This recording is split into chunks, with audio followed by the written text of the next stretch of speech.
안녕하세요. 하루 1시간 벽돌책 읽기의 최선문입니다. 지난 시간 4부 네 번째 꼭지의 시작에서 자신이 가장 사랑하는 어머니와 여동생을 버리고 나온 라스콜리니코프가 소냐의 집으로 향하는 모습까지 살폈습니다. 라스콜리니코프는 왜 뜬금없이 소냐를 찾아가기로 한 것일까요? 그녀의 어머니가 소냐를 보고 느낀 예감처럼 라스콜리니코프 역시 그녀를 본 순간 어떠한 예감을 한 것일까요? 라스콜리니코프는 소냐의 방에 들어가 예의 없이 소냐의 방을 들춰보기 시작하는데요. 소냐는 그저 묘한 두려움에 떨며 그를 심판관처럼 여긴 채로 가만히 있습니다. 그러고서 라스콜리니코프는 소냐에게도 앞서 가족에게 했던 말처럼 앞으로 어쩌면 서로 다시는 볼 수 없을지도 모른다는 이야기를 하고, 그럼에도 오늘 꼭 할 말이 있어 소냐를 찾아왔다고 하죠. 가장 먼저 꺼낸 이야기는 소냐의 어머니 까체리나에 대한 이야기입니다. 까체리나는 소냐에게 윽박지르고 폭력을 행사한다는 이야기들이 있었는데, 그런데도 어머니를 사랑하냐고 묻죠. 소냐는 이 질문에 어림도 없다는 듯 까체리나를 두둔합니다. 처음에는 맞은 적이 없다고까지 말하고 이후에는 말을 바꿔 자신이 어머니에게 맞기도 했지만 그런 건 자신이 어머니를 사랑하는데 어떠한 문제도 되지 않는다고 합니다.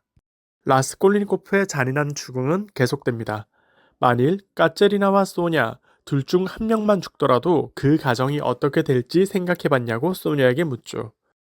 그러며 아마 분명 막내 동생 볼리아 역시 소냐와 같은 길을 걷게 될 것이라고 합니다. 이 말을 들은 소냐는 미칠 지경에 이릅니다. 그런데 이 순간 라스콜리니코프가 갑작스레 소냐의 발등에 키스를 합니다. 소냐는 깜짝 놀라 발을 빼며 자신을 더러운 여자이며 죄인이라고 칭하죠. 하지만 라스콜리니코프는 소냐의 수치와 죄 때문이 아니라 소냐가 감내하는 위대한 고통에 키스한 것이라 합니다. 다시 말해 온 인류의 고통에 절을 했다고 하죠. 또 소냐가 만약 죄인이라면 그 이유는 공연히 자신을 죽이고 팔아먹었기 때문이라고 합니다. 라스콜리니코프의 지금 이야기는 경중의 차이는 있겠지만 주관 없이 다분히 관성적인 하루하루를 살아가는 현대인들의 삶에 가하는 일침처럼도 들립니다.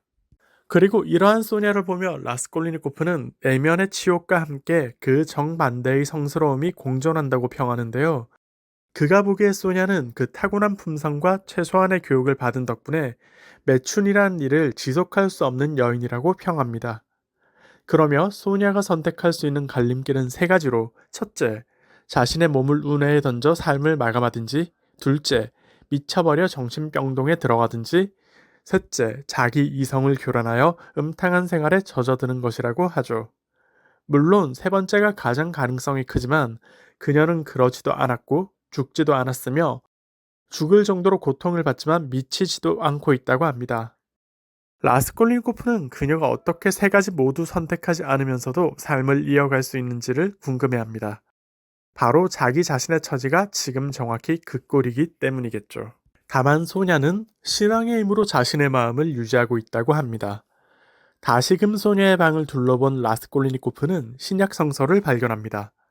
그러고서는 라자로의 부활 부분을 읽어달라고 하는데요.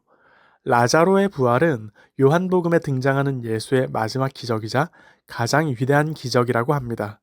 아무쪼록 이 부분을 소녀에게 읽어달라고 하죠. 그리고 성서에 대한 이야기를 나누다가 소냐가 가여운 리자베타와 아주 친했던 사이임이 밝혀집니다. 그 둘은 함께 성서를 읽는 사이였다고 하죠. 그러며 소냐가 믿지도 않는 성서를 왜 읽어달라고 하냐 물으니 라스콜리니코프는 그저 리자베타에게도 해줬던 걸 내게도 해달라며 거듭 부탁합니다. 소냐는 자신의 가장 깊은 비밀, 즉 신앙을 보여야 한다는 점에서 몸을 부들대며 성서를 읽기 시작합니다. 그러나 라자로가 살아나는 대목에서는 기쁨과 희열에 가득 차 몸을 떨며 고양된 채로 성서를 마저 읽습니다. 이 풍경을 묘사한 도스토옙스키의 표현이 무척이나 인상적입니다. 아니 어쩌면 가장 인상적인데요. 가난한 방에서 영원한 책을 읽기 위해 기묘하게 만난 살인자와 매춘부라고 평하는데요. 어쩌면 정말 어쩌면 이 죄와 벌이라는 책은 이 한 문구에서 출발하게 된 소설일지도 모른다는 생각이 잠시 머리를 스쳐 지나갔습니다.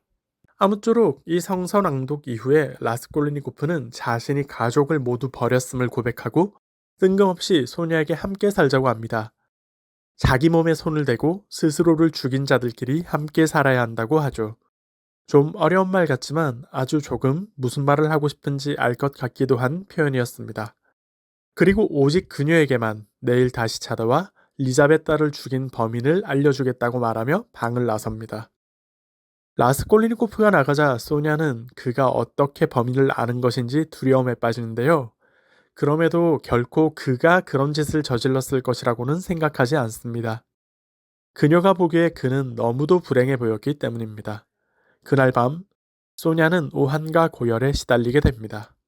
정말 흥미롭게 네 번째 꼭지는 조금의 이야기가 더 남아 있습니다.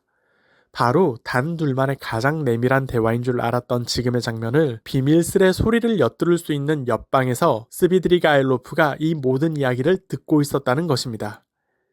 이로써 네 번째 꼭지가 마무리됩니다. 다섯 번째 꼭지는 다음날 아침 경찰서 예심부로 찾아가는 라스콜리니코프를 비춥니다. 그는 그곳에서 뽀르삐리를 만나겠다고 하죠. 라스콜리니코프는 어제 환영처럼 자신을 살인자라고 부르니가 모든 사실을 고자질했다면 사람들이 자신을 둘러싸 도망가지 못하게 하지 않을까 하는 생각을 합니다. 그러나 경찰서 내부는 아주 평온하고 되레 뽀르삐리가 라스콜리니코프를 부르기까지는 제법 텀이 있었습니다. 뽀르삐리를 처음 본 라스콜리니코프는 작물로 맡겼던 시계를 돌려받기 위한 신청 서류를 쓰고 싶다고 하고 또 그에게 노파 살인 사건에 관해 정식으로 신문하고 싶다면 바로 지금 하라고 합니다. 저번에 뽀르삐리와의 대화에서도 그랬듯 이 둘이 만나면 아주 철학적이고 복잡한 방식으로 이야기가 흘러가나 봅니다. 라스콜리니코프는 뽀르삐리에게 자신을 의심하고 있는 것이 맞냐고 묻자 뽀르삐리는 엉뚱한 대답을 합니다. 어떤 범인은 너무 빨리 잡아놓으면 도덕적으로 그를 지지하는 꼴이 되고 어차피 그 범인은 심리적으로 도망가지도 못해 자신에게 와 스스로 한 짓을 실토하게 될 것이라고 하죠. 이 답을 듣고 화가 난 라스콜리니코프는 정식으로 영장을 발부하고 증거가 있으면 체포하되 그 전에 자신을 비웃거나 괴롭히지 말라고 경고합니다. 이에 뽀르삐리는 화가 난 라스콜리니코프를 아이 달래듯 자신이 만일 그를 진심으로 의심한다면 의심한다는 티 자체를 내지 않았을 것이라는 궤변을 풀어놓습니다. 그런데 뽀르삐리는 이런 동시에 라스콜리니코프가 범행 직후에 무슨 일들을 저질렀는지를 손바닥 보듯 훤하고 정확하게 알고 있음 역시 밝힙니다.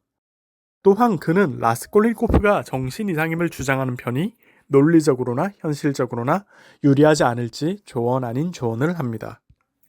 이에 극도로 화가 치밀은 라스콜리니코프는 다시금 그에게 노골적으로 묻습니다. 자신을 범인으로 여기는지 하고 말입니다. 물론 뽀르삐리는 여태처럼 이런 질문에는 능청스레 딴소리만 늘어놓습니다. 그리고 문 뒤에 그에게 줄 선물이 있다고 하는데요. 이 선물이란 게 아마도 바로 그가 확보한 물증이 아닌가 싶은데 갑작스레 문 밖에서 시끄러운 소리가 들리며 다섯 번째 꼭지와 오늘의 독서가 끝났습니다. 라스콜리니코프가 자신의 심리적 지지대로 삼으려 하는 소냐와 자신을 극한으로 몰아붙이는 뽀르삐리를 만나는 장면들이 마치 목욕탕의 열탕과 냉탕을 번갈아 들어간 듯한 면모를 보여준 꼭지들이었습니다. 오늘은 540페이지까지 읽었고요. 다음 시간에 4부 여섯 번째 꼭지로 찾아뵙겠습니다. 감사합니다.